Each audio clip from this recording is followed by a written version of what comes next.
Chapter 15. The sky is typically Egyptian, clear except for a few white clouds.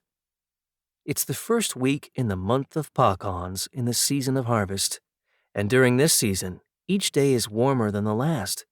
Today is quite hot, and in an attempt to cool off, the pharaoh and I stroll in the palace garden. He's particularly happy.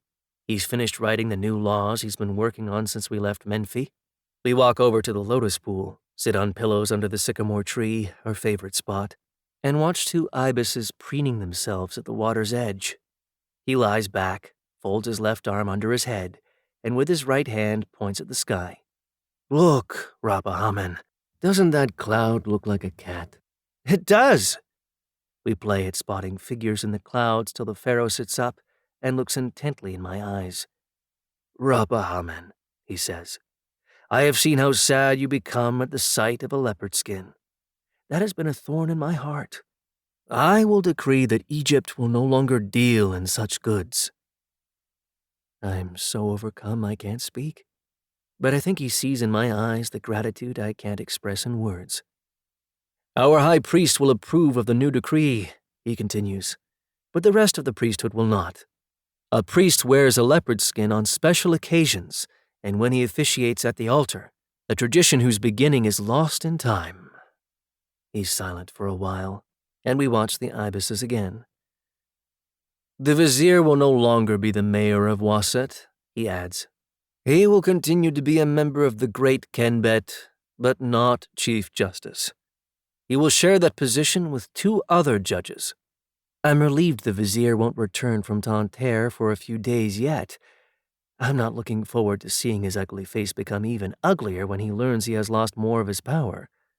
The pharaoh points at another cloud and tells me what the shape reminds him of, but I'm only half listening. I can't get back into the spirit of the game. The foreboding I had when I saw the funeral has returned, even stronger. "Rappahamen, you are trembling. Let us move out of the shade." He takes me by the paw, and we move from under the tree into the sunlight.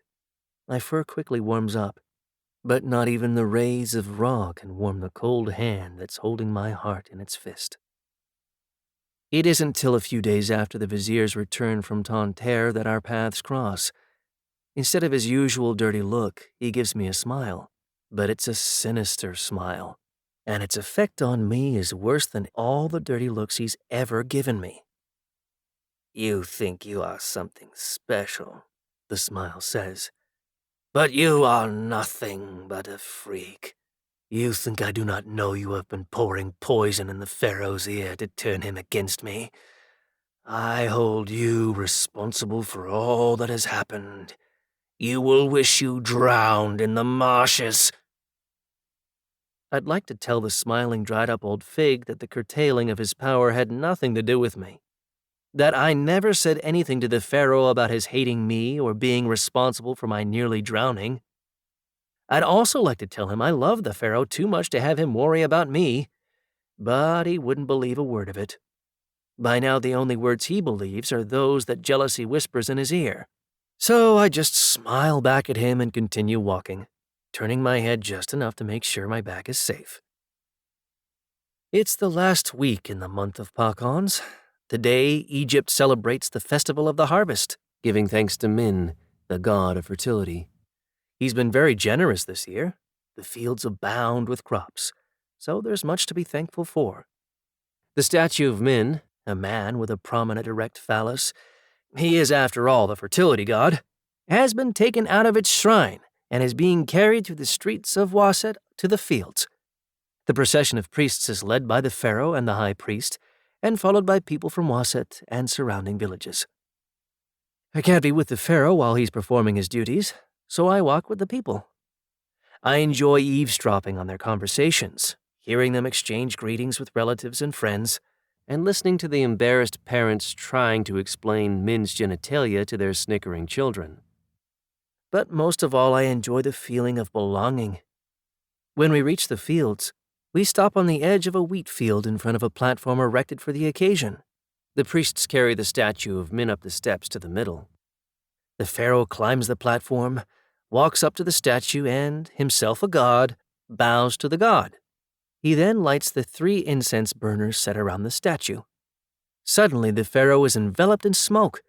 When it clears and he turns to face the people, all talk and whispering cease. All eyes are on him. I hold my breath.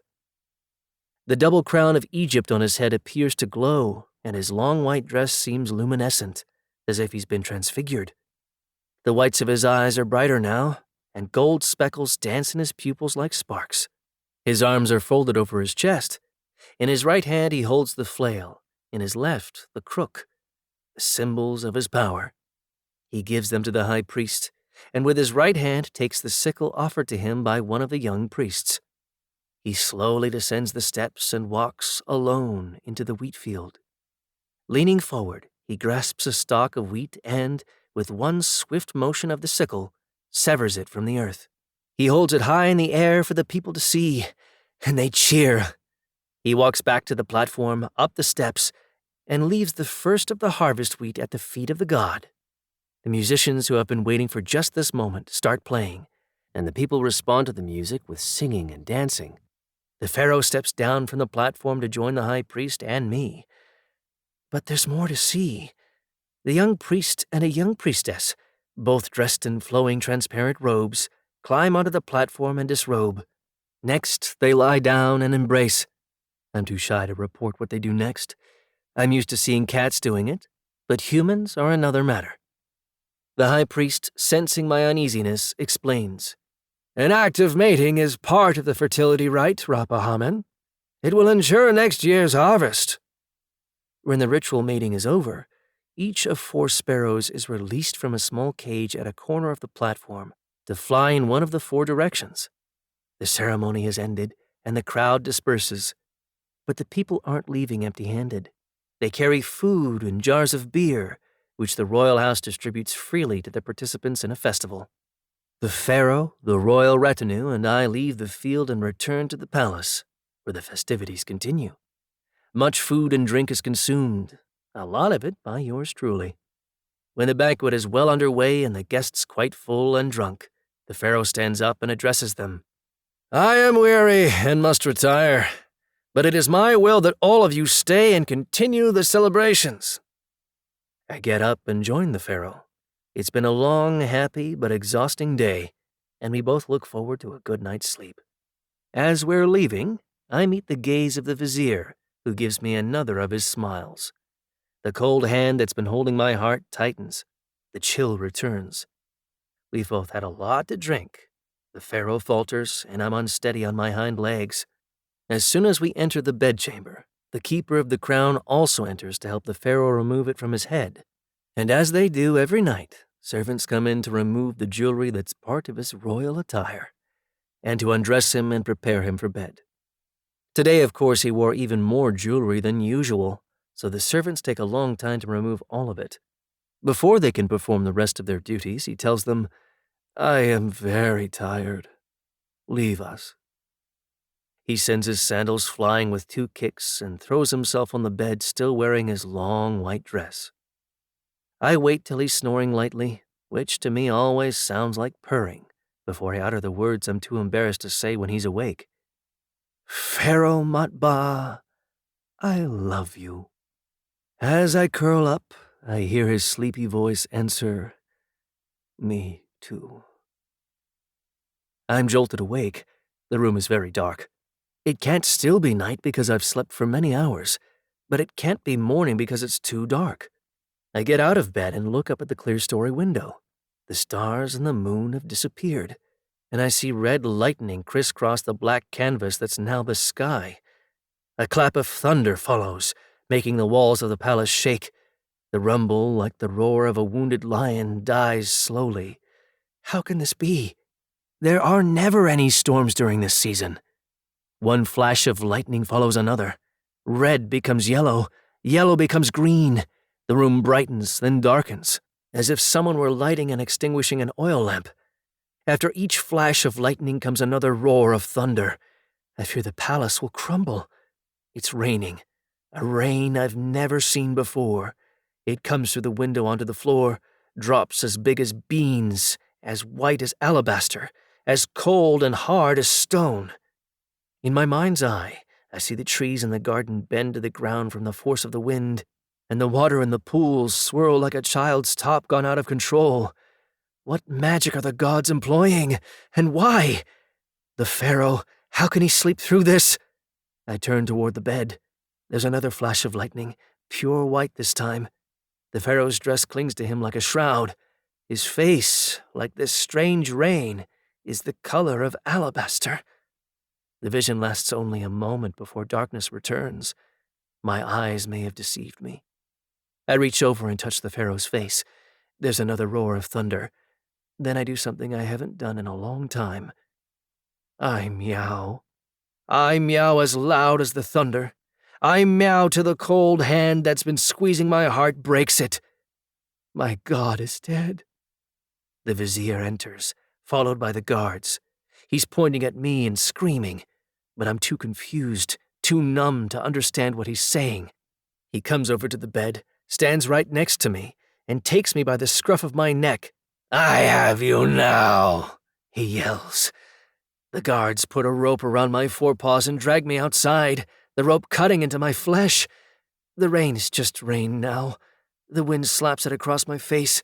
I'm hoping it'll wake me from this nightmare. I don't know or care where the guards are taking me.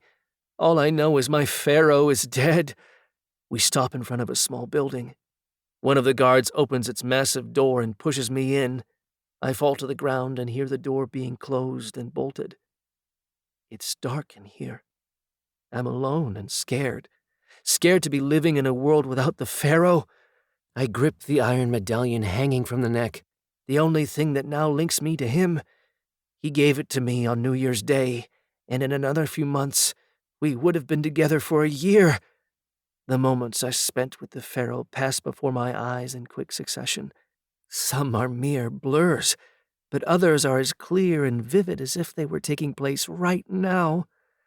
I see him laugh when he saw me in the looted tomb, talking and walking erect for the first time. We're looking at the sunrise, and he's put his hand on my shoulder, as if thanking me for having helped Ra kill the evil serpent Apep. It's last night, and we're in bed, exhausted from the evening's festivities, about to drift off to sleep. I hear him speak his final two words. Egypt has lost her king. I, my son. O Pharaoh, you will not rise today. Your hand, which so often tickled my ears and caressed my head, is now cold and inert. As if the roof were leaking, raindrops fall on my chest, but they're warm. I bring my forepaws to my face. Not rain, tears. I've never cried before. I curl up on the cold ground and cry myself to sleep.